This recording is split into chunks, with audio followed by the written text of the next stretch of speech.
গরমের দিনে না বেশি কিছু রান্না করতে ইচ্ছা করে, না বেশি তেল মশলাযুক্ত রিচ খাবার খেতে ইচ্ছা করে। শুধু একটা সুস্বাদু স্বাস্থ্যকর পেট ঠান্ডা করার ডাল আর ভাত হলেই দুপুরের খাবারে স্বস্তি। আজ সেই রকমই একটা ডাল আপনাদের জন্য বানাতে পারবেন একদম ঘরোয়া উপকরণে, খুব কম সময়ে।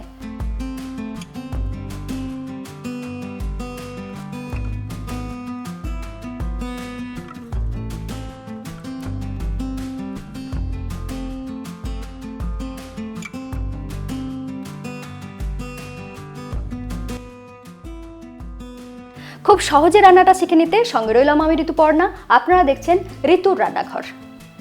আমি এখানে 1 কাপ মুগ ডাল নিয়েছি, সাথে নিয়েছি 1/4 কাপ বিউলির ডাল। এই দুটো ডালই কিন্তু শরীর ঠান্ডা রাখে।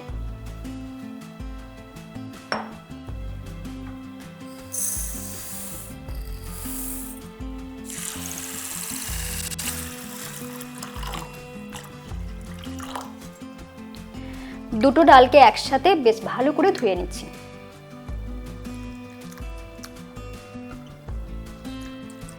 কয়েকবার জল পাল্টে পাল্টে বেশ ভালো করে ধুয়ে নিয়েছি। এরপর এটাকে জলে ভিজিয়ে আধ ঘন্টার জন্য রাখলে খুব ভালো হয়। যদি সময় না থাকে সেক্ষেত্রে 15 মিনিট রাখলেও হয়ে যাবে।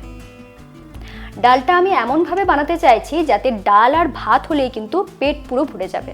সেই জন্য নিয়েছি একটা আলু আর একটা টমেটো। আলুটাকে আমি একটু ছোট চৌকো করে কেটে নেব। দেখুন ঠিক এইভাবে।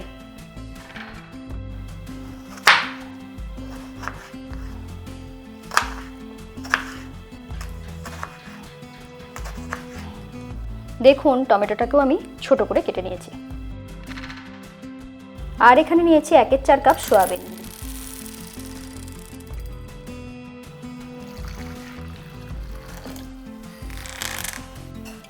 সয়াবিনটাকে এইভাবে গরম জলে ভিজিয়ে নিলাম যাতে এটা নরম হওয়ার সাথে সাথে ভালোভাবে ধোয়াও হয়ে যায়। এদিকে ডালটাও খুব সুন্দরভাবে ভিজে গিয়েছে, জল শোক করে ফুলে গিয়েছে। দেখুন এই ডালের সাথে মিশিয়ে দিচ্ছি কুচি করে রাখা আলু, দিচ্ছি টমেটো, সয়াবিনটাকে ভালো মতন ধুয়ে নিয়েছি। এরপর জল নিগড়ে এটাকে দিয়ে দেব।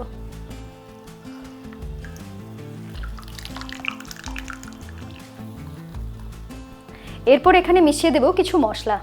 দিচ্ছি 1 টেবিল চামচ ধনে গুঁড়ো, 1 টেবিল চামচ জিরে গুঁড়ো, দিচ্ছি 1 চা চামচ গরম মশলা গুঁড়ো, সাথে দিচ্ছি 1 চা চামচ হলুদ গুঁড়ো, দিচ্ছি 1/2 চা চামচ লাল লঙ্কার গুঁড়ো, সাথে দিয়ে দেব 1 টেবিল চামচ আদা বাটা, দিয়ে দিচ্ছি স্বাদ মতো নুন।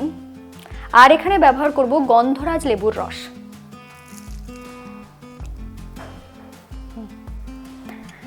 গন্ধরাজ লেবুতেই গন্ধটা ভালো হয়। যদি না পান সেক্ষেত্রে পাতি লেবুর রসও ব্যবহার করতে পারেন।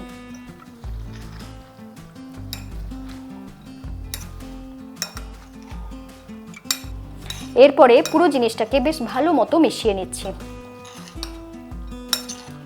এখানে চাইলে আপনারা সামান্য একটু তেল ব্যবহার করতে পারেন, তবে আমি কিন্তু আর করছি না। হাতে যদি সময় থাকে তাহলে এটাকে রেস্টে 5 থেকে 10 মিনিটের জন্য রাখতে পারেন, না হলে কিন্তু রান্নাটা সঙ্গে সঙ্গেও করে নিতে পারেন। বসিয়ে নিলাম একটা কড়াই, দিচ্ছি 1/2 চা চামচ তেল। তেল হালকা গরম হয়ে যেতেই এখানে দিয়ে দিচ্ছি কুচি করে রাখা কাঁচা লঙ্কা,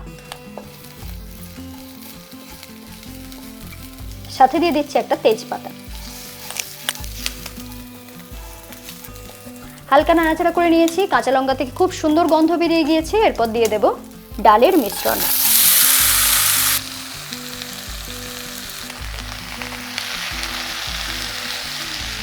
এরপরে পুরো জিনিসটাকে একটু হালকা নাড়াচাড়া করে নিচ্ছি।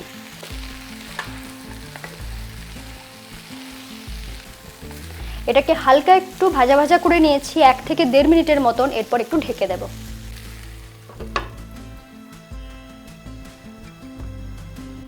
1 থেকে 1.5 মিনিটের মতন এটাকে ঢাকা দিয়ে নিয়েছিলাম।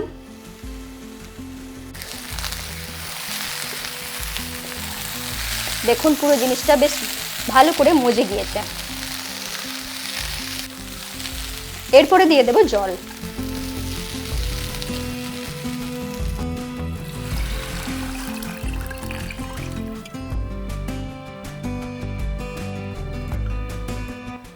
আমি এখানে 4 থেকে 5 কাপ মতন জল ব্যবহার করেছি। এরপর ঢাকা দিয়ে এটাকে ফুটতে দেব। 12 থেকে 14 মিনিটের মতন এটাকে সিদ্ধ করে নিয়েছি। এরপর খুলে দেখাচ্ছি।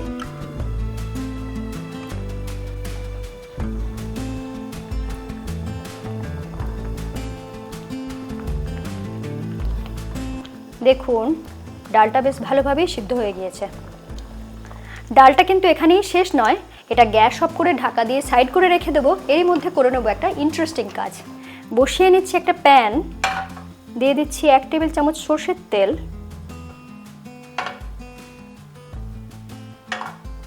তেলটা বেশ ভালো করে গরম হয়ে গিয়েছে। এরপর ফোড়নে দিয়ে দিচ্ছি সামান্য একটু গোটা সরষে, সাথে দিয়ে দিচ্ছি গোটা জিরে,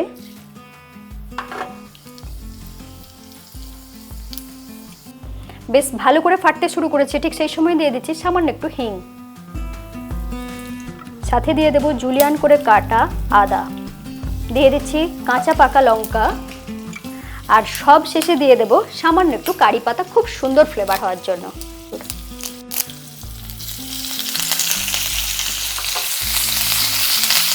পুরো জিনিসটা থেকে যখন খুব সুন্দর গন্ধ বেরিয়ে গিয়েছে, ঠিক সেই সময় এটাকে ঢেলে দেব।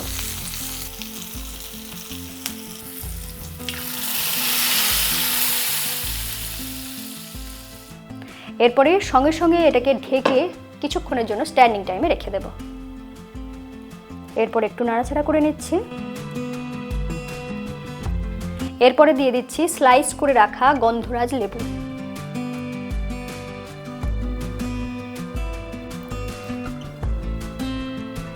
আর দিয়ে দিচ্ছি সামান্য একটু ফ্রেশ জুলিয়ান করে কাটা আদা।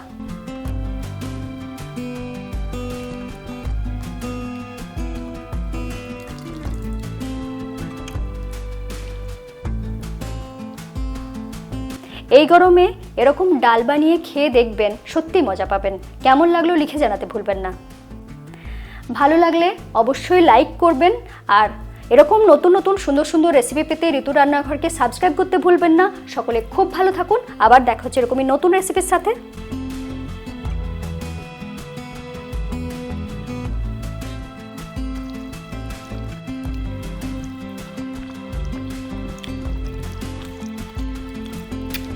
অসাধারণ সুন্দর হয়েছে। এই গরমে দারুণ মজা পাবেন।